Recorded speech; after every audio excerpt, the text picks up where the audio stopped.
रोशन। आप सुन रहे हैं अमित पटेल की आवाज में। नाचत रहे छमा छम डीजे बजा के धमाधम। नाचत रहे छमा छम डीजे बजा के धमाधम। एगो लड़की के छेड़ल सर रहे आगराई। अरे हाथ गोड़ छोटा कला पट्टी बाबा नहाइल मुसकाना के भाई बा भाषण में पिटाइल। हाथ गोड़ छोटा कला पट्टी बाबा नहाइल मुसकाना के भाई बा भाषण में पिटाइल। कस के मुसकाना के भाई भाई भाई मुसकाना के भाई बा भाषण में पिटाइल।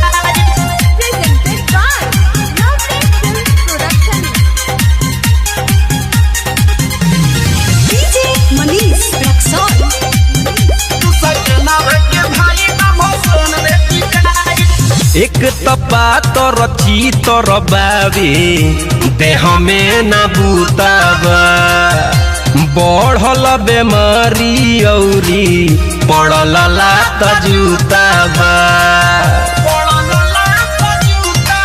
एक तपा तर चीतर बाबे देह में न बूताबा। बढ़ल बेमारी औरी पड़ल लात जूताबा। बनत रहे मरत उठल गजबे दरद।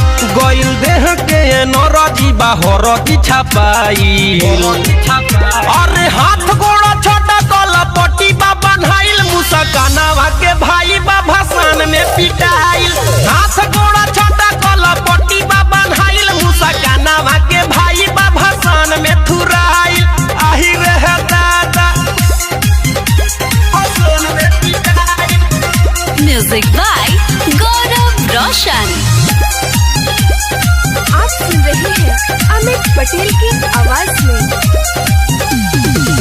रहे ओवरलोड चढ़ल रहे नासा हो।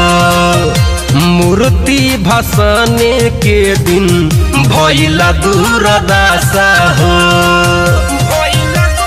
आई हो राम रहे ओवरलोड चढ़ल रहे नासा हो।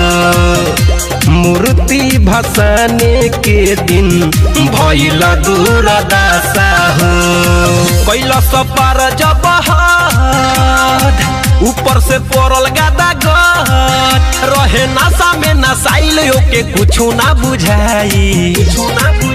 अरे हाथ गोड़ छोटा कला पट्टी बाबा नहाइल मुसकाना के भाई बा भाषण में पिटाइल। हाथ गोड़ छोटा कला पट्टी बाबा नहाइल मुसकाना के भाई बा भाषण में पिटाइल। हाथे मुके लाते गोड़े धप धापा धप।